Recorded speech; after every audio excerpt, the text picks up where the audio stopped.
मान्य सदस्यहरू, अब प्रधानमन्त्रीसँग प्रत्यक्ष प्रश्नोत्तर कार्यक्रम प्रारम्भ हुन्छ। सर्वप्रथम प्रश्नकर्ता मान्य श्री उदय शमशेर जवारालाई सम्माननीय प्रधानमन्त्रीसँग प्रश्न सोध्न अनुमति दिन्छु।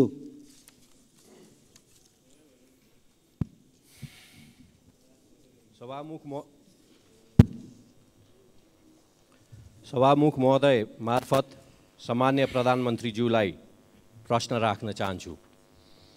उपत्यका भित्र बढ्दो जनसङ्ख्यालाई व्यवस्थित गर्न रिङ रोड बाहिर नगरहरू र गाउँसम्म जोडिने सडक विस्तार गर्न नेपाल सरकारले मापदण्ड बनाई सडक विस्तार आयोजना बनाए तापनि आवश्यक बजेट विनियोजन नहुँदा वैकल्पिक सडक र नयाँ बस्ती विकासमा समस्या परेको छ।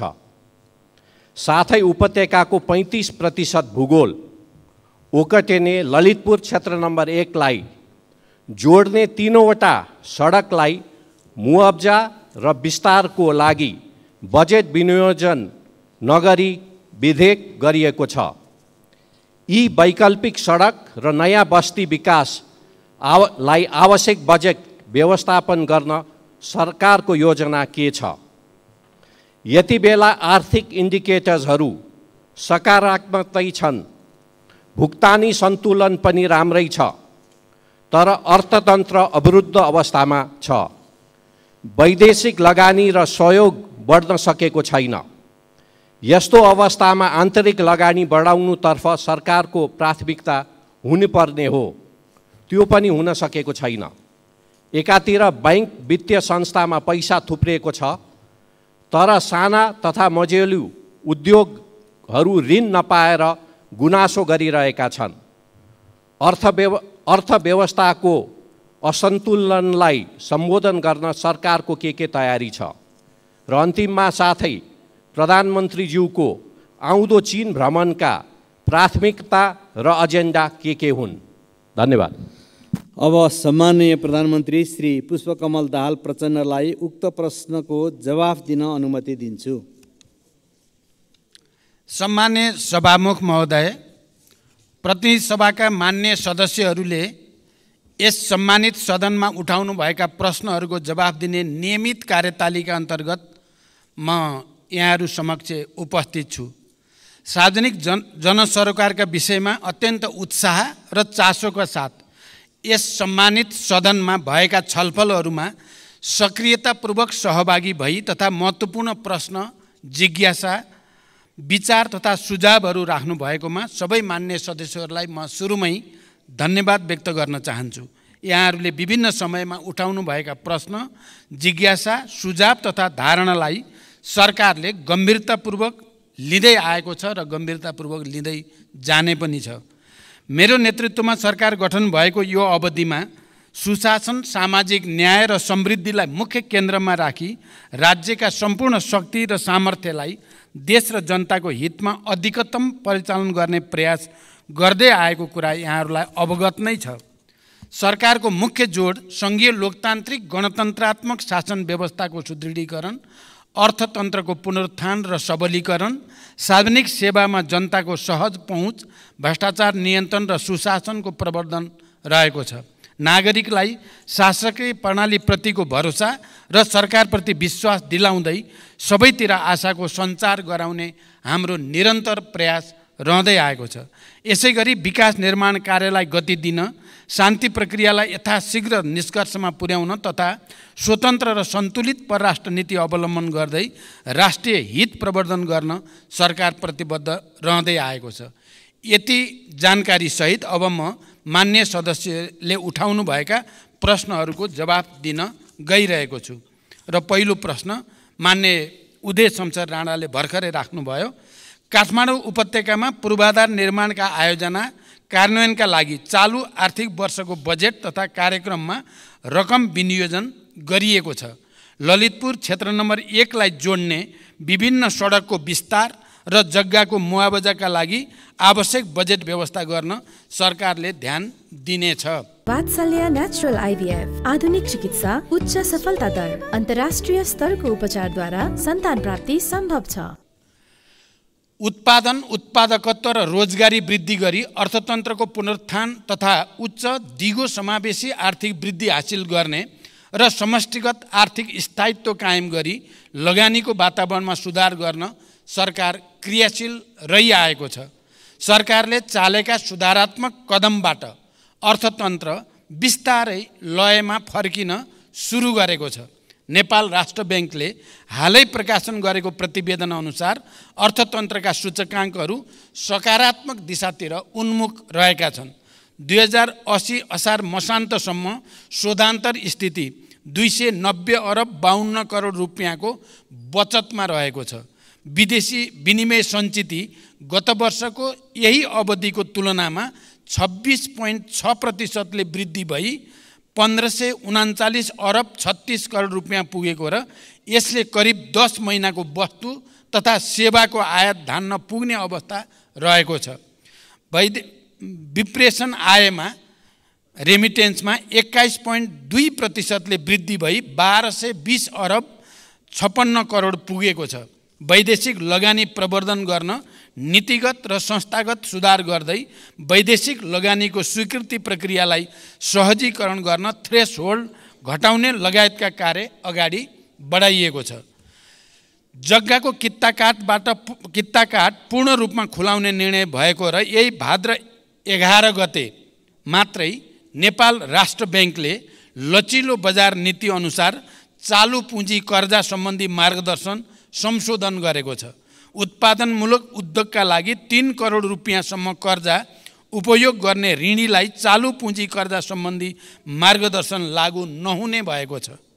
ब्याङ्कहरूले उद्योग व्यवसाय वा कम्पनीहरूको सञ्चालन चक्र लगायतका आधारमा अधिकतम वार्षिक कारोबारको 50% सम्म चालु पुँजी कर्जा दिन सक्ने व्यवस्था भएको छ। यसबाट उद्योग व्यवसाय क्षेत्रलाई प्रत्यक्ष लाभ हुनुको साथै आन्तरिक लगानी, उत्पादन वृद्धि र बजारमा आर्थिक गतिविधि बढ्नमा सहयोग पुग्ने विश्वास गरिएको छ। यसमा हामी सबैको लामो समयदेखि जुन चासो र चिन्ता थियो त्यसलाई अधिकतम सम्बोधन गर्ने कोसिस भएको छ। निकट भविष्यमा हुने मित्र राष्ट्र चीनको भ्रमण दुई देशबीचको ऐतिहासिक सम्बन्धलाई थप उचाइमा पुर्याउँदै नेपालको सामाजिक आर्थिक विकासका लागि चीन नेपाल सम्बन्धलाई नयाँ गति दिने दिशामा केन्द्रित रहनेछ। भ्रमणका क्रममा यसअघि भएका सम्झौता र समझदारीहरूको कार्यान्वयनमा जोड दिइनेछ। नेपाल र चीन बीचको आर्थिक तथा व्यापार सम्बन्धलाई थप सधन बनाउने, दुई देशबीच रहेका सीमा नाकाहरूको सञ्चालनलाई प्रभावकारी बनाउने र नयाँ नाकाहरू खोल्ने विषयहरू पनि भ्रमणका क्रममा कार्यसूचीमा रहेका छन्। यसैगरी सडक, ऊर्जा, कृषि, विज्ञान तथा प्रविधि तथा व्यापार र विकास सहायता क्षेत्रमा कनेक्टिभिटी, कृषि, शिक्षा र स्वास्थ्य क्षेत्रका रूपान्तरणकारी परियोजनाहरूमा चीनको सहयोग विस्तारको विषय समेत प्राथमिकतामा रहनेछ। अर्का प्रश्नकर्ता माननीय श्री ईश्वरी देवी नेउपाने।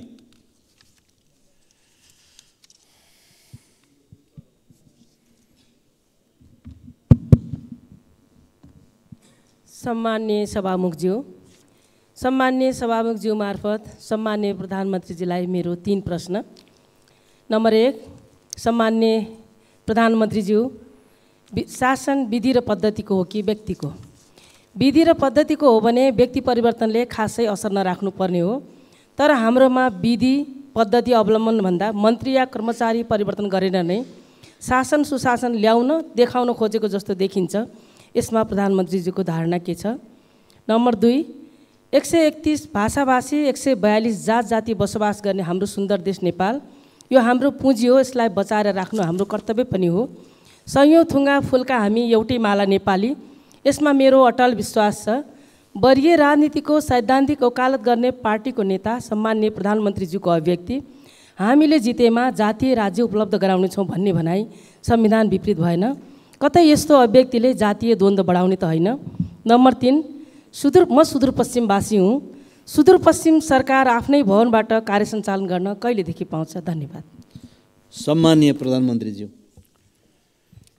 सभामुख महोदय, लोकतान्त्रिक विधि र पद्धतिको विकास मार्फत सामाजिक न्याय र सुशासन सहितको समृद्धि हासिल गर्ने दिशामा सरकारका सबै क्रियाकलापहरू केन्द्रित रहेको कुरा म जानकारी गराउन चाहन्छु। सरकार विधिको शासनमा पूर्णतः प्रतिबद्ध रहेको स्पष्ट गर्दछु। बहुजातीय बहुसांस्कृतिक विविधता बोकेको नेपालमा सदियौँदेखि विभिन्न जात जाति वर्ण धर्म र संस्कृतिका जनताहरू आपसी सहकार्य सम्मान र गहिरो सद्भावका साथ मिलिजुली बस्दै आएका छन्। अनेकतामा एकता नेपाली मात्रको विशिष्टता र नेपाली समाजको आधारभूत चरित्र पनि हो। सबैको सहअस्तित्व कायम गर्दै मौलिकताको संरक्षण र सम्वर्धनमा नै हाम्रो राष्ट्रिय एकता दिगो दरिलो भई साँचो अर्थमा राष्ट्रियता बलियो हुनेछ। नेपालको कानुनले हरेक व्यक्ति र सम्प्रदायलाई अरूको धर्म संस्कृति र आस्थामा चोट नपुर्याई आफ्नो धर्म संस्कृतिको पालना गर्ने स्वतन्त्रता प्रदान गरेको छ। अत परापूर्व कालदेखि यहाँ कायम रहिआएको सामाजिक एकता सद्भाव र सामाजिक सहअस्तित्वमा खलल पार्ने कुनै पनि किसिमको कार्य हुन नदिन सरकार दृढ छ, स्पष्ट पनि छ। सामाजिक सद्भावमा खलबल पार्ने वा एक अर्काको संस्कृति र धर्म विरुद्ध हुने द्वेषपूर्ण अभिव्यक्ति र कार्यलाई सरकारले कुनै हालतमा छुट दिन सक्दैन। नेपालको संविधानको पूर्ण पालना गर्नु हामी सबैको साझा दायित्व हो। मैले पहिचानको कुरा गर्दा या कुनै कुरा गर्दा अरू कसैको पहिचान आस्थामाथि कुनै खालको विभेद नगर्ने कुरा पनि म स्पष्ट गर्न चाहन्छु। सुदूरपश्चिम प्रदेशको राजधानी गोदावरीमा निर्माण गर्ने सन्दर्भमा जग्गा प्राप्ति लगायतका विषयमा प्रक्रियामा रहेको जानकारी गराउन चाहन्छु। यद्यपि सुदूरपश्चिममा अझै पनि राजधानीको जमिनको बारेमा अलिकति छलफल चलिरहेको जानकारी पनि मलाई प्राप्त छ। त्यसलाई समेत विचार गरेर यसको छिटै निष्कर्षमा पुर्याइनेछ। अर्का प्रश्नकर्ता मान्य श्री ऐनबहादुर साई ठकुरी।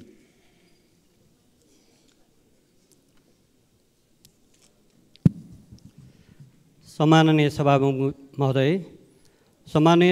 महोदय मार्फत सम्माननीय प्रधानमन्त्रीज्यूलाई मेरो प्रश्न यस प्रकार छन्। सम्माननीय प्रधानमन्त्रीको आसन्न चीन भ्रमणमा नेपालका उत्तरी सीमासँग जोडिएका नाकाहरू खोल्ने एजेन्डामा मुगुको नाक्चा लाग्न छ कि छैन? यदि छैन भने एजेन्डामा समावेश गरियोस्। यो नाका खुलेमा मुगु लगायत समग्र कर्णाली प्रदेशको आर्थिक समृद्धिमा महत्त्वपूर्ण टेवा पुग्नेछ भन्ने विश्वास लिएको छु। दोस्रो प्रश्न छ, आर्थिक समृद्धिको महत्त्वपूर्ण क्षेत्र कर्णाली प्रदेशको राहरा लगायतका पर्यटकीय स्थानहरूमा पर्यटकीय पूर्वाधारहरू लगायतका विभिन्न समस्या हुँदा पर्यटकहरूको आगमनमा कमी आएको छ। यसमा सरकारको के योजना छ? र अर्को प्रश्न छ, कर्णाली राजमार्ग अन्तर्गतको नागमा गमगढी कालोपत्रे र गमगढी नाक्चा लाग्न सडक निर्माणलाई सरकारले कस्तो प्राथमिकतामा राखेको छ र यो कहिलेसम्म निर्माण सम्पन्न गर्ने लक्ष्य रहेको छ? धन्यवाद। सम्माननीय प्रधानमन्त्रीजी। सम्माननीय सभामुख महोदय, मेरो आसन्न चीन भ्रमणको क्रममा चीन र नेपाल बीच नयाँ व्यापारिक नाका खोल्ने विषयमा समेत छलफल हुने कुरा करिब निश्चित भएको छ।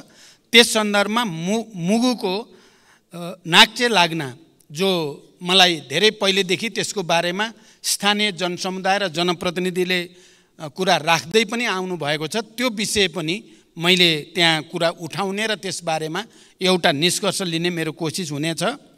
पर्यटनको विकासका लागि आवश्यक पूर्वाधार निर्माणका कार्य सरकारको उच्च प्राथमिकतामा छन्। रारा लगायतका पर्यटकीय स्थलको विकासका लागि सङ्घीय स्रोतबाट सञ्चालन हुने कार्यक्रमका अतिरिक्त प्रदेश तथा स्थानीय तहबाट समेत आफ्ना कार्यक्षेत्रभित्र रही पूर्वाधार निर्माण तथा पर्यटन प्रवर्धनका कार्यहरू सञ्चालनमा रहेको जानकारी गराउन चाहन्छु। नागमा गमगढी र गमगढी नाक्चे लाग्न सडकलाई उच्च प्राथमिकतामा राख्दै हाल विभिन्न खण्डहरूमा कार्य भइरहेको जानकारी म यो सम्मानित सदनलाई गराउन चाहन्छु। हाल नागमा गमगढी 6.5 किलोमिटर, कालोपत्रे र 8 किलोमिटर ग्राभेल स्तरमा स्तरोन्नति गर्ने गरी निर्माण कार्य भइरहेको छ। त्यसै गरी गमगढी नाक्चे लाग्नामा 12 किलोमिटर निर्माण कार्य पनि अगाडि बढिरहेको छ। अर्का प्रश्नकर्ता मान्य श्री ऋषिकेश पोखरेल।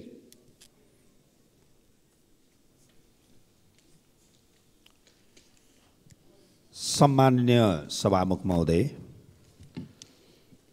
सम्माननीय सभामुख मार्फत सम्माननीय प्रधानमन्त्रीज्यूसँग मेरा केही प्रश्नहरू राख्न चाहन्छु।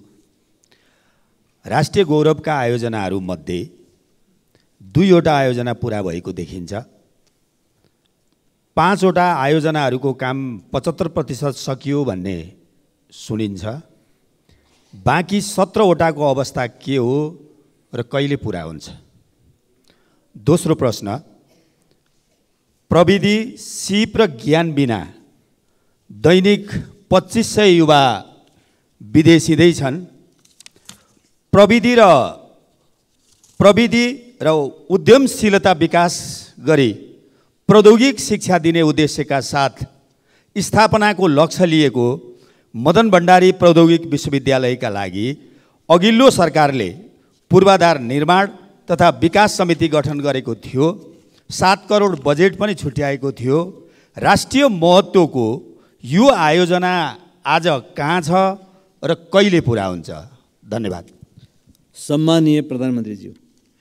सम्मान्य सभामुख महोदय, राष्ट्रिय गौरवका आयोजनालाई समयमै सम्पन्न गर्न पर्याप्त बजेट सुनिश्चित गरिनुको साथै नियमित अनुगमन पनि भइरहेको छ। म स्वयंले प्रधानमन्त्रीको हैसियतमा प्रधानमन्त्री कार्यालयमा रहेको एक्सन रुमबाट नियमित तवरमा कार्यतालिका बनाएर कार्य प्रगतिको जानकारी लिई कार्य सम्पादनका लागि आवश्यक निर्देशन दिँदै आएको छु।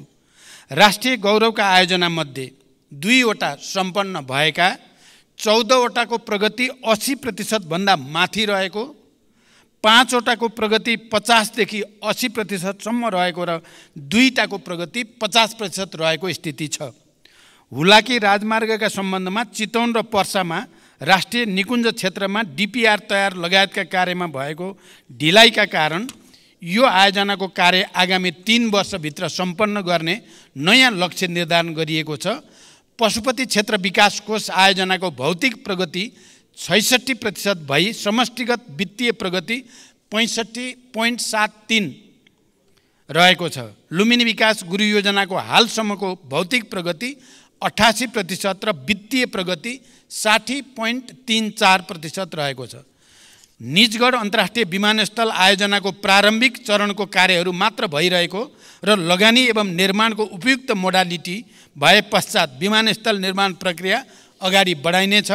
यस आयोजनाको लागि चालु आर्थिक वर्षमा रु 35 करोड विनियोजन भएको छ। मेलम्ची खानेपानी आयोजनामा श्रावण महिनामा आएको बाढीले पुनः हेडवर्क्स पुर्नुका साथै मेलम्ची बजारदेखि हेडवर्क्ससम्मको पहुँच मार्गमा क्षति पुगेको छ। मनसुन रोकिएको 1.5 महिनाभित्र क्षतिग्रस्त संरचनाको मर्मत सम्मार गरी मेलम्चीको पानी वितरणलाई सुचारू गरिने जानकारी गराउन चाहन्छु। सञ्चालनमा रहेका अन्य राष्ट्रिय गौरवका आयोजनाहरूलाई यथाशीघ्र सम्पन्न गर्न सरकारले जोड दिँदै आएको छ। मिति 2077 साल साउन 12 गते मदन भण्डारी प्रौद्योगिकी विश्वविद्यालय विकास समिति गठन भएको हो। समितिको समयावधि 2 वर्ष रहेकोमा सो अवधि समाप्त भएकोले नयाँ गठन आदेश जारी गरी विश्वविद्यालयको आवश्यक पूर्वाधार तयार गर्ने लगायतका कामहरू अगाडि बढाइनेछ। यस विश्वविद्यालयलाई चालु आर्थिक वर्षमा रु 2 करोड बजेट विनियोजन पनि गरिएको छ। अर्का प्रश्नकर्ता मान्य श्री आशा बिक।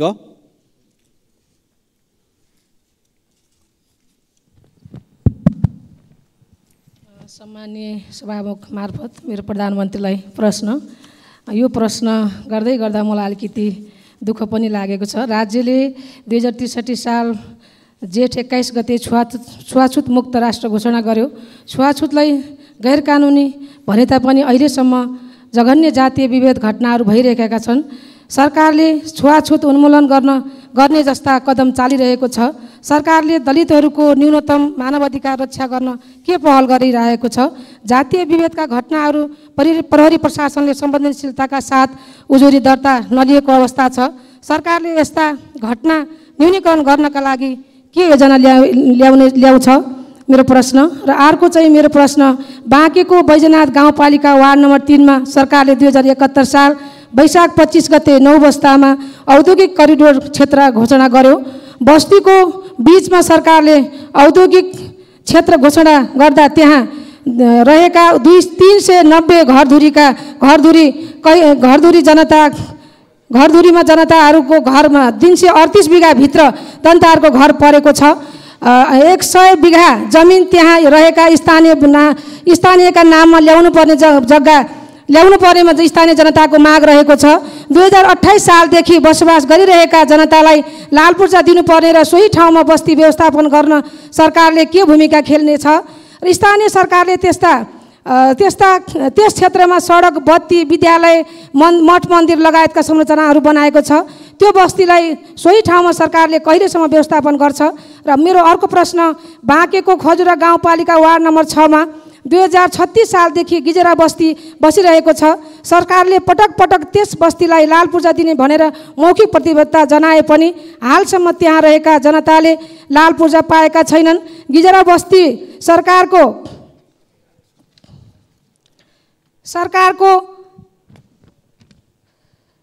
ऐलानी जग्गा र टन्डनको चिनी मिल रहेको क्षेत्रमा बसोबास गरिरहेका छन्। सरकारले बत्ती, पानी, विद्यालय लगायतका संरचना त्यहाँ पनि सबै ठाउँमा जनतालाई उपलब्ध गराएको छ।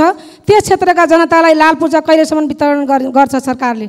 र अर्को मेरो प्रश्न छ, सङ्घीय गणतन्त्र घोषणा भएको अवस्थामा सुदूरपश्चिम प्रदेशको राजधानी बन्छ वा बन्दैन? के यही हो गणतन्त्र? बन्ने भए कहाँ बन्छ? प्रदेशसभाबाट घोषणा भएको गोदावरी राजधानी बन्छ कि बन्दैन? बन्ने भए कहिलेसम्म बन्छ? किन घोषणा गरेको हिजो तपाईँहरूको पार्टी र एमाले पार्टीको संयुक्त घोषणा गर्दै आजसम्म किन मौन? जनता जान्न चाहन्छ। धन्यवाद। सम्माननीय प्रधानमन्त्रीज्यू।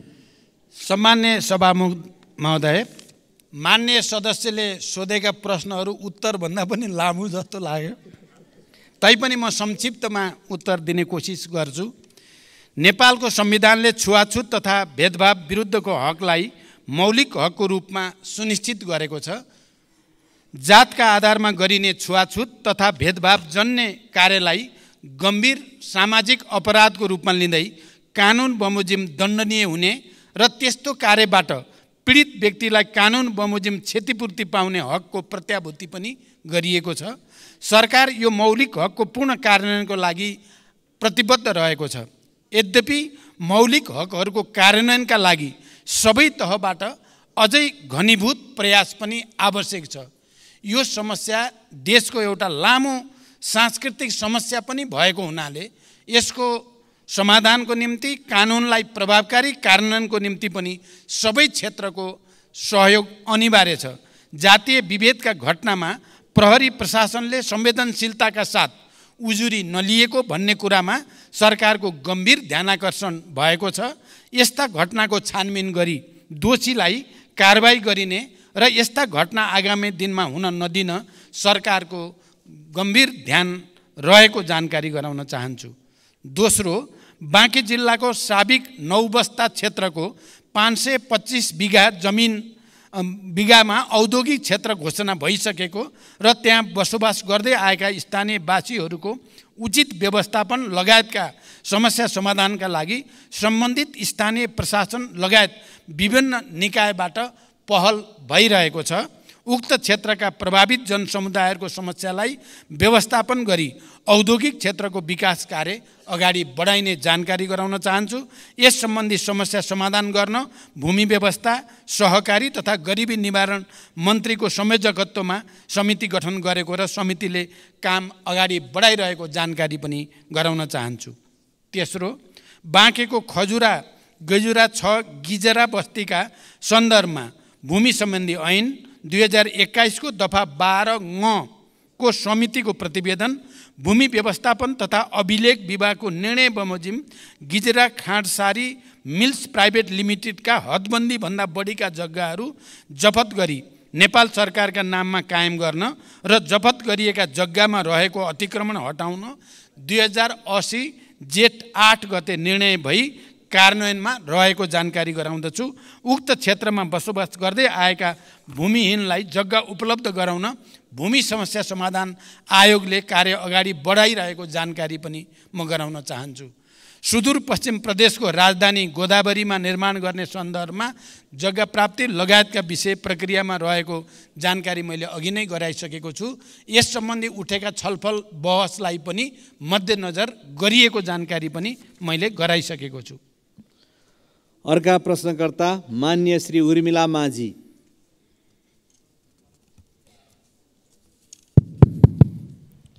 सम्माननीय सभामुख ज्यू मार्फत सम्माननीय प्रधानमन्त्रीज्यूलाई प्रश्न सोध्न चाहन्छु। सम्माननीय सभामुखज्यू, हाम्रो देश नेपाल कृषि प्रधान देश हो।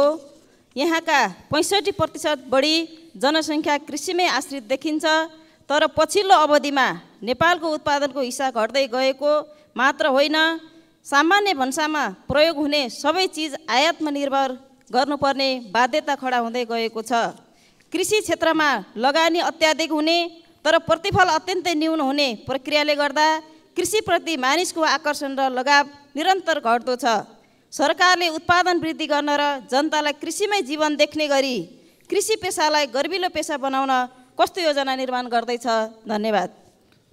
सम्माननीय प्रधानमन्त्री। सभामुख महोदय, सबल आत्मनिर्भर अर्थतन्त्रको निर्माणका लागि कृषि क्षेत्रमा गुणात्मक र रूपान्तरणकारी परिवर्तन सरकारको प्राथमिकतामा रहेको छ। कृषि क्षेत्रको उत्पादन र उत्पादकत्व बढाउन कृषि क्षेत्रमा आधुनिकीकरण, यान्त्रिकीकरण र व्यवसायीकरणलाई सरकारले उच्च रूपमा जोड दिँदै आएको छ। कृषि क्षेत्रमा विगतदेखि लगानी गर्दै आएको र यसबाट उत्पादन र उत्पादकत्वमा समेत केही वृद्धि भइरहे पनि अपेक्षित प्रतिफल प्राप्त हुन नसक्नुका कारणहरू पहिल्याउँदै उत्पादकत्व वृद्धिका लागि विभिन्न कार्यक्रमहरू सञ्चालनमा रहेका छन्। सरकारले प्रधानमन्त्री कृषि आधुनिकीकरण परियोजना लगायत प्रदेश र स्थानीय तह मार्फत उल्लेख्य रकम विनियोजन गरी कृषि क्षेत्रमा पर्याप्त साधन स्रोत परिचालन गर्ने नीति लिएको छ। कृषि उत्पादनको वृद्धिका लागि सिँचाइको सुविधाको विस्तारलाई जोड दिनुको साथै रासायनिक मलको आपूर्ति समयमै हुने कुराको सुनिश्चितता गरिएको छ। साथै कृषि बाली वस्तुहरूको विशेष उत्पादन क्षेत्र जस्तै जोन, सुपर जोन, उन्नत बिउ बिजनको विकास, उत्पादन तथा वितरणको लागि एकीकृत राष्ट्रिय कार्यक्रम सञ्चालनमा रहेका छन्। कृषि उपजको बजार सुनिश्चितताका लागि विभिन्न कार्यक्रमहरू सञ्चालन भइरहेका छन्। त्यसैगरी दुध तथा मासुमा आत्मनिर्भरताका लागि पशु नस्ल सुधार, आहार व्यवस्थापन तथा पशु स्वास्थ्य सुधारका कार्यक्रमहरू पनि सञ्चालनमा रहेका छन्। बाँझो जमिनमा कृषि प्रवर्धन कार्यक्रम, फलफुल क्षेत्र विकास तथा ग्रामीण कृषि उद्यम विकासका कार्यक्रमहरू सञ्चालनमा रहेका छन्। कृषि उत्पादन क्षेत्रको जोखिम व्यवस्थापन गर्न कृषि बिमा कार्यक्रम सञ्चालनमा रहेको छ, जस अन्तर्गत बिमा प्रिमियममा 80% अनुदान सङ्घीय सरकारले उपलब्ध गराउने गरेको छ। कृषि क्षेत्रमा लगानी बढाउन सहुलियत दरमा कृषि कर्जाको विस्तार तथा दायरा बढाउँदै पनि लगिएको छ। उत्पादित कृषि वस्तुहरूको बजारको सुनिश्चितताका लागि धान, गहुँ, उखु लगायतका बालीको न्यूनतम समर्थन मूल्य निर्धारण गर्ने लगायतका कार्यक्रमहरू पनि सञ्चालनमा रहेका छन्। कृषि पेसालाई सम्मानजनक र मर्यादित बनाउन कृषकहरूलाई नियमित तवरमा पुरस्कृत गर्ने कार्यक्रमहरू जस्तै राष्ट्रपति कृषक पुरस्कार कार्यक्रम सञ्चालनमा रहेका छन्। कृषि पेसालाई दिगो, दरिलो र गर्विलो बनाउन सरकार प्रतिबद्ध छ, तर अहिलेसम्म जे जति भएको छ त्यसबाट सन्तुष्ट हुने स्थिति भने पक्कै पनि छैन। त्यसकारण कृषि क्षेत्रमा व्यापक सुधार गर्न र उत्पादन र उत्पादकत्व वृद्धि गर्न हामी आफैले सञ्चालन गरेका कार्यक्रमहरूको प्रभावकारिताका साथै यसपटक म भारत भ्रमणमा रहँदा अलि भारतीय नेतृत्वसँग, खास गरी प्रधानमन्त्री मोदीजीसँग कृषिमा सहकार्य गरेर उत्पादकत्व वृद्धि कसरी गर्न सकिन्छ र प्राकृतिक खेती प्रणाली बडो नयाँ टेक्नोलोजीको साथ सञ्चालन गर्ने बारेमा सहकार्य गर्ने निधो पनि भएको छ र हामी त्यो प्रक्रिया अगाडि बढाउँदैछौँ। मलाई लाग्छ यसपटकको मेरो चीन भ्रमणमा पनि कृषिमा सुधारका निम्ति उत्पादन र उत्पादकत्व वृद्धिमा विशेष ध्यान दिने पनि हाम्रो योजना रहेको जानकारी गराउन चाहन्छु। अर्का प्रश्नकर्ता मान्य श्री एकनाथ ढकाल। सम्माननीय सभामुख महोदय, विस्तृत शान्ति सम्झौताको 2 हस्ताक्षरकर्तामध्ये सम्माननीय प्रधानमन्त्रीज्यू एक हुनुहुन्छ। शान्ति तथा पुनर्निर्माण मन्त्रालयको एउटा मन्त्रीको रूपमा जिम्मेवारी पनि सम्हालिसकेको व्यक्तिको हैसियतले म आज शान्ति प्रक्रियासँग सम्बन्धित प्रश्न सम्माननीय सभामुख महोदय मार्फत सम्माननीय प्रधानमन्त्रीज्यूलाई गर्न चाहन्छु। छोराको हत्यारालाई कारबाहीको माग गर्दै 330 दिन आमरण अनसनमा बसेका गोर्खाका नन्दप्रसाद अधिकारीको अनसनमै 2071 असोज 6 गते निधन भयो। न्यायको लागि जीवन आहुति दिने अधिकारीलाई शहीद घोषणा गर्नुपर्नेमा विगत 9 वर्षदेखि उनको पार्थिव शरीर अस्पतालमै सडेको छ। मृतक नन्दप्रसादकी धर्मपत्नी गङ्गमाया अधिकारी अहिलेसम्म पनि बेहाल अवस्थामा सत्य र न्यायको प्रतीक्षामा छिन्। सरकारको नीति तथा कार्यक्रमको 176 बुँदामा शान्ति प्रक्रिया र सङ्क्रमणकालीन न्याय सम्बन्धी बाँकी काम 2 वर्षमा सम्पन्न गर्ने उल्लेख छ। सम्माननीय प्रधानमन्त्रीज्यूलाई मेरो प्रश्न यो छ कि मृतक नन्दप्रसादकी धर्मपत्नी गङ्गमाया अधिकारीको मागको सम्बोधन कहिले र कसरी गर्नुहुन्छ? वर्षौँदेखि न्यायको लागि भनेर शान्तिपूर्ण अनसनमा बसेकी गङ्गमाया अधिकारीलाई भेट्नु प्रधानमन्त्रीज्यूको कर्तव्य हो कि होइन? कहिले उहाँलाई भेट गर्न जानुहुन्छ? शान्ति प्रक्रिया कहिले टुङ्गिन्छ? धन्यवाद। सम्माननीय प्रधानमन्त्री। सभामुख महोदय, मैले अघि पनि भनिसकेको छु, यो सरकार विधिको शासनमा पूर्णतः प्रतिबद्ध रहेको छ। जनताको स्वतन्त्रता, समानता, सहअस्तित्व र मानवाधिकारको रक्षाको लागि सरकार निरन्तर प्रतिबद्ध छ। सरकारले अदालतको निर्णयको सदैव सम्मान गर्दै कार्यान्वयनमा तदारुकताका साथ पहल गर्दै पनि आएको छ। नेपालको संविधानको धारा 276 राष्ट्रपतिले कुनै न्यायिक वा अर्धन्यायिक निकाय वा प्रशासकीय पदाधिकारी वा निकायले गरेको सजायलाई कानुन बमोजिम माफी, मुल्तवी, परिवर्तन वा कम गर्न सक्ने संवैधानिक व्यवस्था रहेको कुरा जानकारीमै छ हामी सबैलाई। संविधानको उक्त व्यवस्था र मुलुकी फौजदारी कार्यविधि संहिता 2074 मा समेत रहेको व्यवस्था बमोजिम रेशम चौधरीले गृह मन्त्रालय मार्फत सम्मान्य राष्ट्रपतिज्यूलाई सम्बोधन गरी निवेदन दिनुभएकोमा महान्यायाधिवक्ताको कार्यालयको राय समेतका आधारमा प्रचलित कानुन बमोजिम नै नेपाल सरकार मन्त्री परिषदबाट गणतन्त्र दिवस 2080 का अवसरमा निजलाई माफी गर्नका लागि सिफारिस गरिएको तथ्य म प्रश्न गर्न चाहन्छु। द्वन्द्वकालीन घटनालाई न्यायिक सम्बोधन गर्ने गरी सङ्क्रमणकालीन न्याय सम्पादनका लागि बेपत्ता पारिएका व्यक्तिको छानबिन तथा सत्य निरूपण तथा मेलमिलाप आयोग गठन भएको र सङ्क्रमणकालीन न्याय यथाशीघ्र सम्पादन गर्न नेपाल सरकार प्रतिबद्ध रहेको छ। सङ्क्रमणकालीन न्याय सम्बन्धी सङ्घीय सदनमा दर्ता भएको विधेयक पारित भएसँगै सङ्क्रमणकालीन न्यायका मुद्दाहरू सम्बोधन हुने कुरामा नेपाल सरकार विश्वस्त रहेको छ। प्रचलित कानुनी व्यवस्थाको अधीनमा रही नेपाल सरकार तथा अन्तर्गतका निकायबाट गङ्गामाया अधिकारीलाई मानवीय सेवा प्रदान र संरक्षणका कार्य भइ नै रहेका छन्। अस्पतालको विवरण अनुसार निजको स्वास्थ्य अवस्था सामान्य नै रहेको र उपचारका लागि सरकारले रु 37,47,000 उपलब्ध गराएको कुरा पनि म यहाँ जानकारी गराउन चाहन्छु। अर्का प्रश्नकर्ता मान्य श्री आसमा कुमारी चौधरी।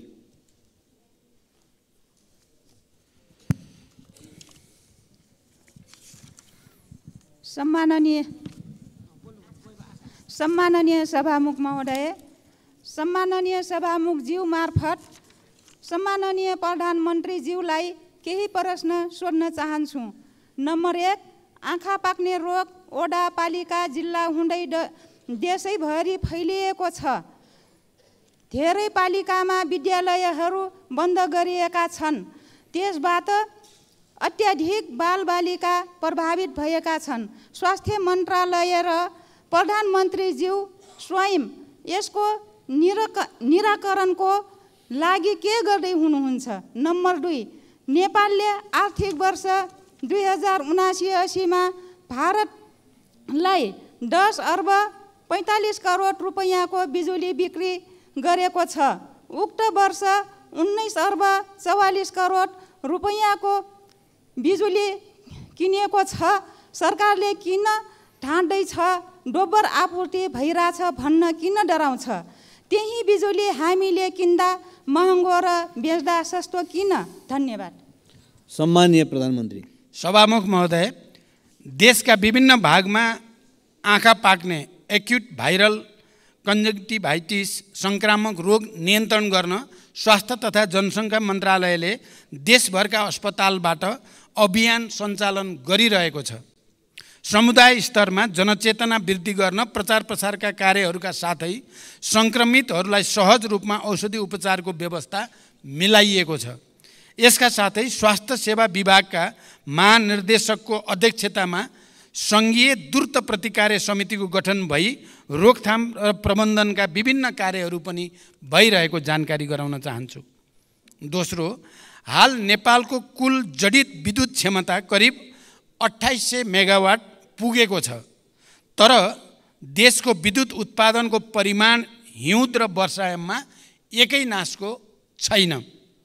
वर्षाको तुलनामा हिउँदमा विद्युत उत्पादनमा निकै ह्रास आई झन्डै 1/3 मात्र उत्पादन हुने गर्दछ।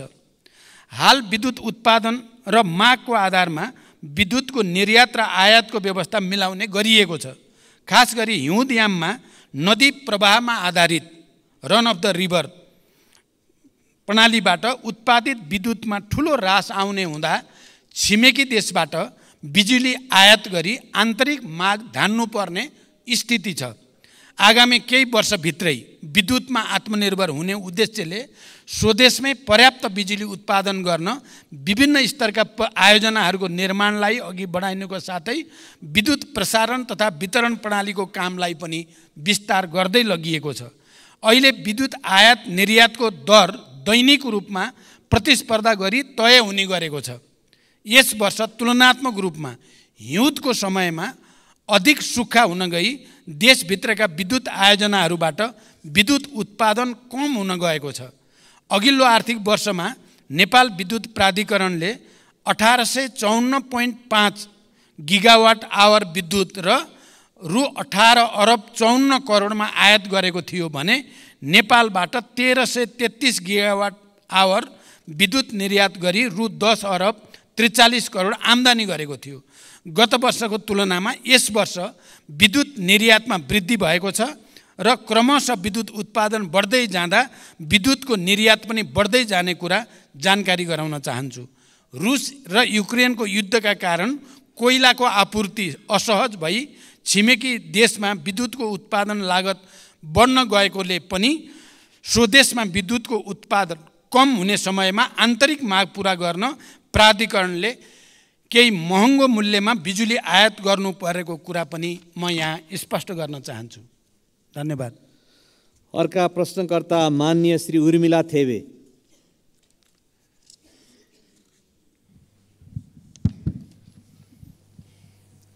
सम्माननीय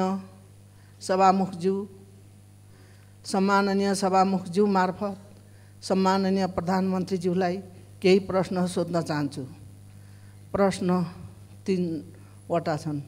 प्रश्न नम्बर 1, शिक्षाको लागत क्रमशः घटाउँदै गएर निशुल्क पार्नुपर्नेमा यो सरकारले त शुल्क झन बढाइरहेको देखिन्छ। शिक्षाको पहुँचबाट गरिबलाई अझ परै धकेल्ने नीति सरकारले किन लिँदैछ? सङ्घीय शिक्षा विधेयक संसदमा सदनमा कहिले दर्ता गर्नुहुन्छ? प्रश्न नम्बर 2, प्रत्येक दिन हाजिरी गर्न क्याम्पसमा आउनुपर्ने भएपछि त्रिभुवन विश्वविद्यालयका केही प्राध्यापकले विद्युतीय हाजिरी मेसिन नै घर लगेको, गायब गरेको, साथै तोडफोड गरेको भन्ने पाएको छ। सरकारले के गर्दैछ?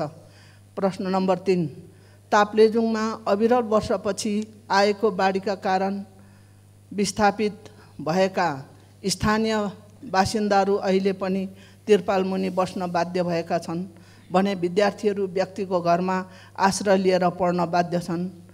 उनीहरूको उद्धार र राहतको लागि सरकारको के योजना छ? धन्यवाद। सम्माननीय प्रधानमन्त्री। सभामुख महोदय, आम नागरिकलाई गुणस्तरीय र सर्वसुलभ शिक्षा उपलब्ध गराउन सरकारको नीति र प्रतिबद्धता रहेको छ।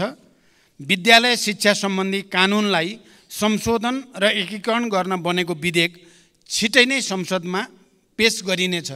सायद केही दिन अगाडि नै पेश हुन सक्थ्यो। जनताको चासो र हामीले त्यसलाई गहन ढङ्गले अध्ययन गर्नुपर्ने, परिमार्जन गर्नुपर्ने कारणले केही ढिलो भयो, तर अब छिटै त्यो सदनमा प्रस्तुत हुँदैछ। नेपालको संविधानमा उल्लेख भए बमोजिम आधारभूत शिक्षा अनिवार्य तथा निःशुल्क र माध्यमिक तहसम्मको शिक्षा निःशुल्क उपलब्ध गराउनका लागि सरकारले निःशुल्क पाठ्यपुस्तक, आवासीय, गैर आवासीय, लक्षित समूह लगायतका विभिन्न प्रकारका छात्रवृत्ति, स्यानिटरी प्याड, दिवा भोज लगायतको व्यवस्था गरेको छ। सार्वजनिक विद्यालयमा कुनै किसिमको शुल्क लिन नपाउने व्यवस्था गरिएको छ। स्थानीय तहहरूले समेत आफ्नो बजेटमा शिक्षामा थप लगानी गर्दै गएका छन्। उच्च शिक्षा अन्तर्गत चिकित्सा शिक्षामा सरकारी लगानीका संस्थाहरूमा कुल सिटको 75% सिटमा विद्यार्थीहरूले निःशुल्क अध्ययन गरिरहेका छन्। सार्वजनिक शिक्षालाई निःशुल्क बनाई सबैको पहुँचमा पुर्याउनको लागि थप स्रोतको व्यवस्था गर्न सरकार प्रयत्नशील रहेको जानकारी गराउन चाहन्छु। स्वायत्त निकायको रूपमा त्रिभुवन विश्वविद्यालयका काम कारबाहीहरू त्रिभुवन विश्वविद्यालय ऐन 2049 बमोजिम सञ्चालनमा रहेका छन्। विश्वविद्यालयको हाजिरी व्यवस्थापन सम्बन्धमा विश्वविद्यालयको आन्तरिक प्रशासनले नियमन गरिरहेको र नियम बमोजिम नभएका कार्यहरूमा सम्बन्धितलाई कानुन बमोजिम कारबाही हुने कुरा पनि म जानकारी गराउन चाहन्छु। ताप्लेजुङ लगायत देशका विभिन्न भागमा अविरल वर्षाका कारण आएको बाढी पहिरोमा परि विस्थापित हुन पुगेका जनतालाई स्थानीय प्रशासनको सहयोगमा उद्धार गरी सुरक्षित स्थलमा बसोबासको व्यवस्था मिलाइएको छ। उनीहरूलाई सरकारबाट उपलब्ध गराउनुपर्ने राहत पनि उपलब्ध गराइएको छ। मौसममा सुधार आएसँगै उनीहरूको पुनर्स्थापनाको उचित व्यवस्था मिलाइने पनि जानकारी गराउँदछु। अर्का प्रश्नकर्ता मान्य श्री ईश्वरी घरती।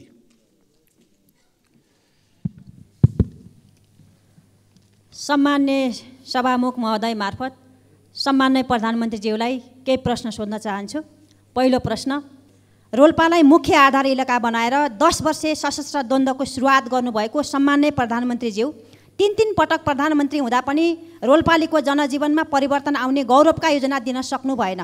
रोल्पालीको त्यो ऐतिहासिक सहयोग प्रधानमन्त्री भएपछि बिर्सनुभयो भन्ने रोल्पालीहरूको गुनासो छ। त्यो गुनासोलाई कसरी सम्बोधन गर्नुहुन्छ?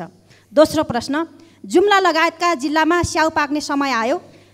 स्याउले बजार भाउ नै नपाउने अवस्था आउन सक्छ र आइरहेको पनि छ। यसको व्यवस्थापनमा सरकारको के योजना छ? र तेस्रो प्रश्न, 10 वर्षे सशस्त्र द्वन्द्वको क्रममा शहीद भएकाहरूको सम्झना र सम्मानका लागि दाङको घोराईदेखि रोल्पाको होलेरी घरतेगा हुँदै रुकुम पूर्वको हुकाम मैकोटसम्म पुग्ने 220 किलोमिटर सडक खण्डलाई वर्तमान सम्मान्य प्रधानमन्त्रीज्यूको चाहना र पहलमा शहीद मार्ग नामाकरण गरेर योजना अगाडि बढाइएको थियो। बजेट अभावमा योजना निकै कछुवा गतिमा भई अझै सम्पन्न हुन सकेको छैन। शहीद मार्गको मुख्य प्रवेशद्वारको रूपमा रहेको घोराईदेखि रोल्पा होलेरीसम्मको 31 किलोमिटरको सडक खण्ड अलपत्र र जोखिमपूर्ण भएको लामो समय बितिसक्यो। यसबारे सदनमा मैले 3-4 पटक कुरा पनि राखिसकेँ, तर सरकारले यो योजनालाई प्राथमिकतामा पारेन किन?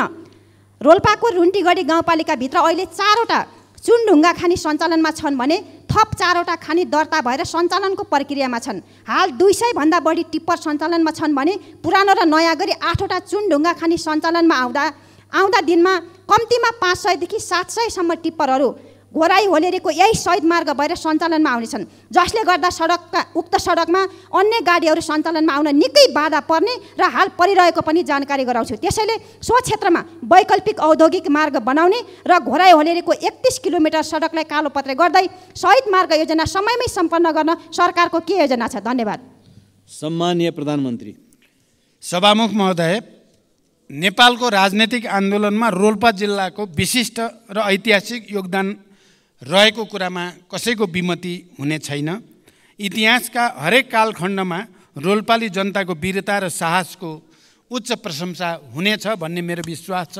विकास र जनताको जीवनस्तरमा रूपान्तरणका लागि विगतदेखि नै उच्च प्राथमिकता सरकारले दिँदै आएको छ। मानव विकासमा पछाडि रहेका कर्णाली प्रदेश, सुदूरपश्चिम प्रदेश, मध्य प्रदेश, रोल्पा, रुकुम लगायतका जिल्ला तथा क्षेत्रलाई विकासको मूल प्रवाहमा ल्याउन र ती क्षेत्रमा पूर्वाधारका संरचनाको विकासका लागि सरकारले प्राथमिकताका साथ कार्यक्रमहरू सञ्चालन गरिरहेको जानकारी गराउन चाहन्छु। जुम्ला जिल्लाको विकासलाई सरकारले प्राथमिकतामा राख्दै स्याउको सुपर जोन तथा पकेट क्षेत्रहरू घोषणा गरी आवश्यक सहयोग तथा सहुलियत प्रदान गर्दै आएको छ। यस वर्षको बजेट तथा कार्यक्रममा प्रधानमन्त्री कृषि आधुनिकीकरण आयोजना लगायतका कार्यक्रम तथा प्रदेश तथा स्थानीय तहको विकास कार्यक्रमबाट उत्पादन, प्रशोधन तथा प्याकेजिङमा आवश्यक सहयोग तथा सहुलियत प्रदान गरिएको छ। स्याउको भण्डारणको लागि उच्च क्षमताको कोल्ड स्टोर निर्माण पनि भइरहेको छ। तेस्रो, सरकारले दाङको घोराईदेखि रोल्पाको होलेरी हुँदै रुकुमको मैकोटसम्मको शहीद मार्गलाई प्राथमिकता राखेर कार्यान्वयन गर्दै आइरहेको छ। सडक र पुलको माग देशभरि नै अत्यधिक हुने गरेको, थुप्रै सडक योजनाहरू सञ्चालन गर्नु परिरहेको तर पर्याप्त बजेट विनियोजन गर्न नसकिएको कुरा सत्य हो। घोराई होलेरी खण्डको 31 किलोमिटर सडक अत्यधिक भार बोक्ने सिमेन्ट उद्योगका ट्रकहरूको कारणले पनि क्षति भइरहेको छ। भार नियन्त्रण गर्दै सडकको आवश्यक मर्मत सम्मार गरी सडक सुधार गर्न सरकार प्रतिबद्ध रहेको जानकारी गराउँछु। घोराई होलेरीको वैकल्पिक सडक बनाउने सुझावका विषयमा आगामी दिनमा छलफल गरी आवश्यक कार्य अगाडि बढाइनेछ। अर्का प्रश्नकर्ता मान्य श्री असीम शाह।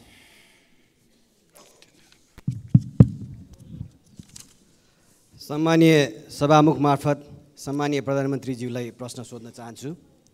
सम्मानीय प्रधानमन्त्रीज्यू, यही रोस्ट्रमबाट केही समय अगाडि भुटानी शरणार्थी प्रकरणमा यो त ट्रेलर हो, पुरा फिल्म गजब आउँछ भनेर भन्नुभएको थियो। हामीले बडा आशाका साथ हेरिएका थियौँ, तर जब जे आयो बडा टालटुले र सजिलो बुझिन सक्ने खालको आयो। नक्कली भुटानी शरणार्थीको फाइल खोलेर नेपाली काङ्ग्रेसलाई साइजमा राख्नुभयो, ललिता निवास मार्फत समाजवादीलाई साइजमा राख्नुभयो, गौर हत्याकाण्ड मार्फत जसपालाई, अनि अब गिरिबन्धु मार्फत नेकपा एमालेलाई साइजमा राख्न ट्राई गर्दै हुनुहुन्छ। आफ्नो कुर्सी बलियो बनाउन यो राजनीतिक दाउपेच नगरेर कामले जनताको मन जितेर आफ्नो प्रधानमन्त्रीत्वको आयु लामो बनाउन सकिँदैन थियो होला। भारतीय नेतृत्वले अन्तरिक्ष यानलाई चन्द्रमामा कसरी सफल अवतरण गराउने भनेर सोचिरहँदा हाम्रो नेतृत्व कसरी आफ्नो यस म्यानलाई बचाउने र मुद्दा कमजोर बनाएर सफल अवतरण गराउने भन्ने सोच्नमा तल्लीन हुनु अत्यन्त दुःखद छ। यताको अनुसन्धान अधिकारीलाई उताको कर्मचारीलाई यता अवतरण गराउने व्यस्त हाम्रो नेतृत्वबाट सुशासनको आशा कहिले गर्ने होला? छिमेकीले चन्द्रमामा यान पठाउँदा मेरो देशले खाडीमा जवान पठाउन बाध्य छ। देशभित्रका विश्वविद्यालयहरू रित्तिँदैछन्, व्यवसायीहरू निराश छन्, खेलाडीहरू पलायन हुँदैछन्, युवा पुस्तामा देश छोड्ने लहर चलेको छ। प्रधानमन्त्रीज्यू, चन्द्रयान अहिले माग्दिन तर यस म्यानलाई जोगाउन लाग्दिन भन्ने हजुरको प्रतिबद्धताको कार्यान्वयन कहिले हुन्छ? भ्रष्टाचारमा पनि आफ्नो र अरूको भनेर हेर्ने हो भने हामीले खोजेको सुशासन चाहिँ कहिले आउँछ यो देशमा? अर्को प्रश्न, गौर हत्याकाण्डको छानबिन कसैले हुन्छ भनेर भनिरहेका छन्, कसैले गठबन्धनभित्र अब नहुने भनेर निर्णय भएको छ भनेर भन्छन्।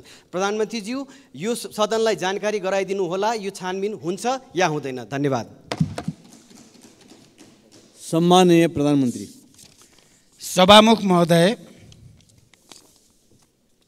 मान्य सदस्यले बडो संवेदनशील भएर प्रश्न राख्नु भएको छ, म धन्यवाद भन्न चाहन्छु।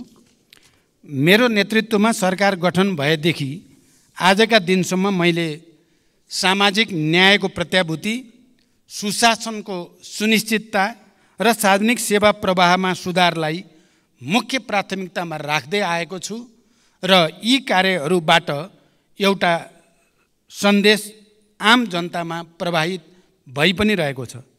प्रश्नमा भनिए जस्तो सरकारका यी कामहरू कुनै कुर्सी टिकाउनको लागि होइन, बरु देश र जनतामा राजनैतिक प्रणालीप्रति नै वितृष्णा छाएको, केही हुन्न सबै उस्तै हुन् भन्ने निराशावादी भाष्य निर्माण गर्न खोजिएको परिस्थितिलाई चिर्न र सरकारले एकपछि अर्को राम्रो काम गर्दै आएको कुरा स्थापित गर्न पनि गरिएको छ।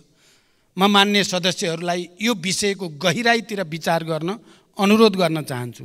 भुटानी शरणार्थी प्रकरण लगायतका सबै घटनामा राज्यले दबाब रहित तरिकाले निष्पक्ष छानबिन अघि बढाएकै कारण अहिले जनतामा सुशासन सम्भव छ भन्ने एउटा नयाँ आशा पलाएको हो भन्ने कुरा पनि म स्पष्ट गर्न चाहन्छु। अहिले त्योसँग सम्बन्धित विषयहरू अदालतमा रहेको र अदालतले उचित फैसला गर्ने विश्वास म व्यक्त गर्न चाहन्छु। वर्तमान सरकारले भ्रष्टाचार विरुद्ध शून्य सहनशीलताको नीतिलाई राज्यका तीनै तहमा कडाइका साथ कार्यान्वयन गर्दै आएको छ। यस अवधिमा सार्वजनिक प्रशासनलाई स्वच्छ, सक्षम, निष्पक्ष, पारदर्शी र व्यावसायिक र जवाबदेही बनाउँदै भ्रष्टाचारलाई कडाइका साथ नियन्त्रण गर्न सरकारले विभिन्न नीतिगत तथा कानुनी तथा संस्थागत सुधारलाई अघि बढाएको छ। मान्य सदस्यले भनेको जस्तो कसैलाई पनि बचाउने या कसैलाई पनि अप्ठ्यारोमा पार्ने नियतले कुनै पनि काम गरिएको छैन। जसरी कतिपय सन्दर्भमा मिडियामा आउने गरेको भन्दा ठिक विपरीत मैले दोषी कोही पनि नछुटोस्, निर्दोष कोही पनि नपरोस् भन्ने सिद्धान्त अनुसार नै प्रहरी प्रशासनलाई निर्देशन दिएको र मैले यतिसम्म पनि भनेको छु कि यदि अनुसन्धानको क्रममा प्रधानमन्त्री नै आउँछ भने पनि छोड्न आवश्यक छैन। मेरो पार्टीको कुनै नेताको त के कुरा भन्ने कुरा पनि मैले सार्वजनिक रूपमा भन्दै आएको म जानकारी गराउन चाहन्छु।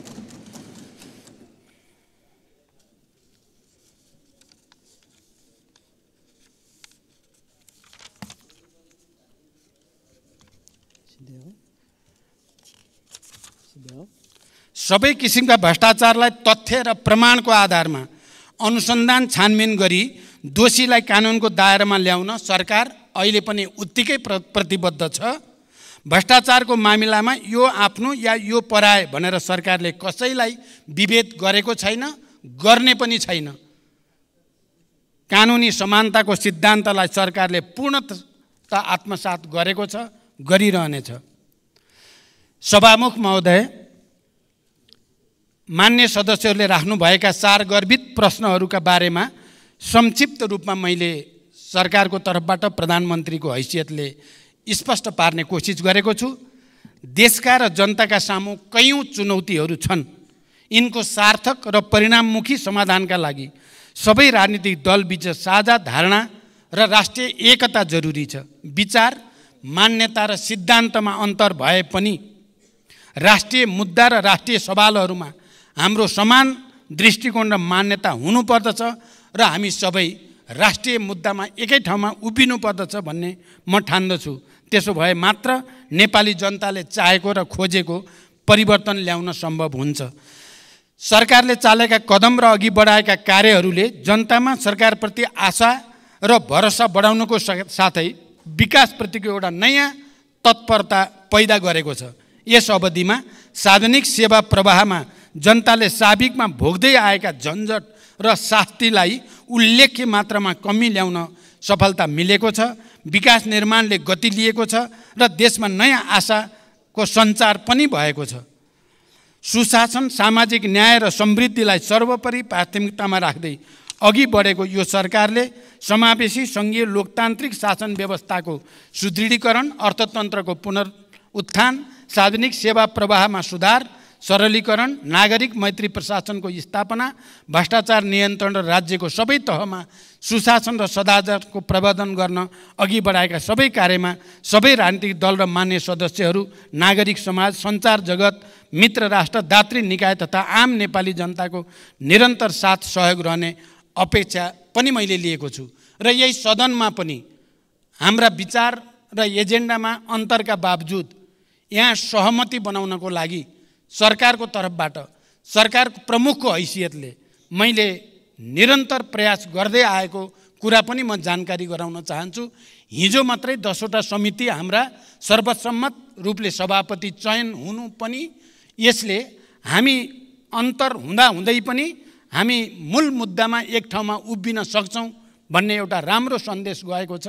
म विश्वास गर्छु आउने दिनमा राष्ट्रिय मुद्दामा विगतमा चाहिँ हामी एक भएर देश र जनताको हितमा काम गर्नेछौँ भन्ने विश्वास व्यक्त गर्दै बिदा हुन्छु। धन्यवाद।